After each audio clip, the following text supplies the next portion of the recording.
Dokter dan tenaga kesehatan, nakes, lainnya sangat beresiko tinggi tertular corona dari pasien. Masyarakat mengapresiasi rencana pemerintah akan menambahkan vaksinasi bagi para naker agar mereka memiliki kekebalan yang lebih tinggi terhadap corona. Keganasan corona makin terasa ketika jumlah pasien COVID melonjak jadi lebih dari 34.000 kasus perharinya. Rumah sakit penuh lagi, dan para pasien yang akan dirawat di Wisma Atlet yang jadi rumah sakit sementara di Jakarta juga rebutan ranjang. Penyebab dari banyaknya pasien ini karena corona varian Delta yang menyerang 2 kali lebih ganas dan lebih cepat menular. Pihak yang paling rawan tertular corona adalah dokter, perawat, dan nakes lainnya.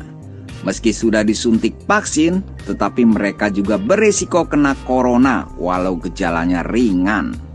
Penyebabnya karena jam kerja yang melebihi 1 shift, 8 jam. Sehingga mereka kelelahan, kurang tidur, dan akhirnya imunitas tubuhnya menurun. Padahal nakes adalah ujung tombak untuk memerangi pandemi. Sehingga kesehatan mereka harus benar-benar dijaga. Sehingga pemerintah memutuskan untuk memberi vaksin corona lagi untuk para tenaga kesehatan. Menteri Kesehatan Budi Gunadi Sadikin menyatakan bahwa para nakes mendapat prioritas untuk dilindungi dari virus COVID-19. Karena ada varian baru, yaitu Delta, yang lebih ganas.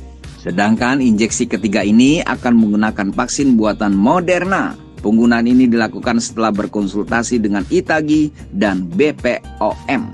Pemberian vaksin lagi untuk para nakes sangat tepat, karena mereka butuh booster untuk meningkatkan kekebalan tubuh. Pasalnya mereka sangat berisiko tinggi untuk tertular corona dari pasien.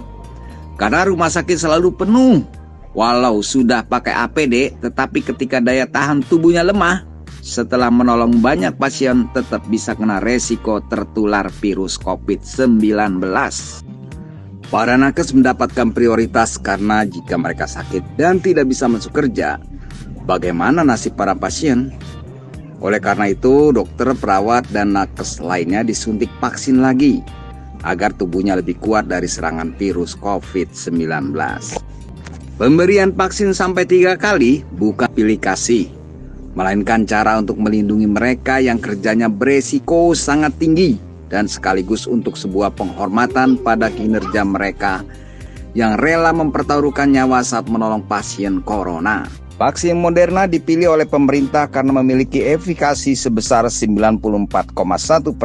Tingkat efikasi yang tinggi ini membuat kekebalan tubuh juga meningkat. Apalagi vaksin Moderna terbuat dari molekul RNA, bukan virus yang dilemahkan, sehingga efektivitasnya lebih tinggi daripada vaksin konvensional. Pemberian vaksin corona untuk ketiga kalinya pada nakes sangat diapresiasi, karena merupakan bentuk untuk memproteksi sekaligus menghormati mereka yang rela mempertaruhkan nyawa saat berjibaku dengan virus COVID di rumah sakit. Vaksin Moderna amat bagus karena efikasinya tinggi, para nakes akan lebih sehat dan tidak mudah kena corona.